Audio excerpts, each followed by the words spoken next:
ভারতের দিল্লিতে চলছে নতুন সরকারের শপথ গ্রহণের প্রস্তুতি। সন্ধ্যায় টানা তৃতীয়বারের মতো প্রধানমন্ত্রী হিসেবে শপথ নেবেন বিজেপি নেতা নরেন্দ্র মোদী। অনুষ্ঠানে অংশ নেবেন বাংলাদেশের প্রধানমন্ত্রী শেখ হাসিনা সহ 7 দেশের রাষ্ট্র ও সরকার প্রধানরা। সার্বিক নিরাপত্তা নিশ্চিত করবে প্রায় 2500 পুলিশ সদস্য।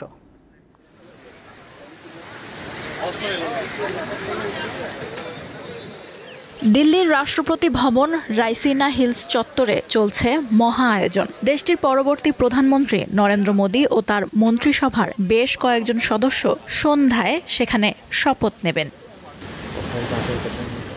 মোদীর পরে অর্থ, স্বরাষ্ট্র, পররাষ্ট্র ও প্রতিরক্ষা মন্ত্রী শপথ নেবেন। এই 4 মন্ত্রণালয় বিজেপির কাছেই থাকছে। একই সঙ্গে শপথ নেবেন পরিবহন, বেসামরিক বিমান চলাচল, কয়লা মন্ত্রণালয়ের মন্ত্রীরা। আজ সব মন্ত্রী শপথ নাও নিতে পারেন।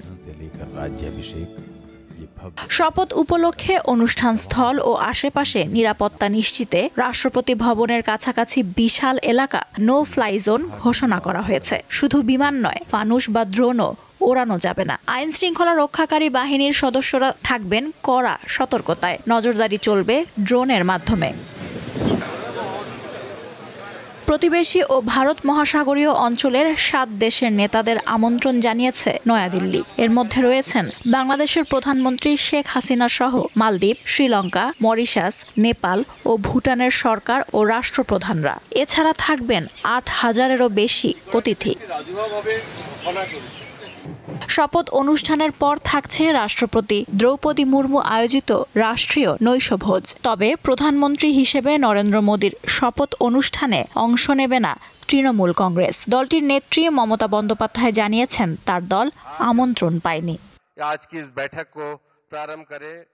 এদিকে শনিবার এনডিএ জোটের বৈঠকে সিদ্ধান্ত হয়েছে অন্ধ্রপ্রদেশের চন্দ্রবাবু নাইডুর দল তেলেগু দেশম পার্টি টিডিপি পাবে 4টি মন্ত্রণালয়, আর বিহারের নীতিশ কুমারের জনতা দল ইউনাইটেড জেডিইউ পাবে 2টি মন্ত্রণালয়।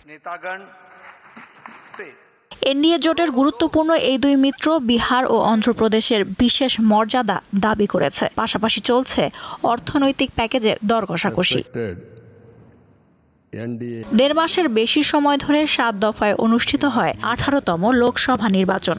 এতে নরেন্দ্র মোদীর বিজেপি পেয়েছে 240 আসন। সরকার গঠন করতে দরকার 272 আসন, যার জন্য টিডিপি ও জেডিইউর সঙ্গে দলটিকে জোট বাঁধতে হয়েছে। লুৎফা ফৌজিয়া, দীপ্ত, বার্তাকক্ষ।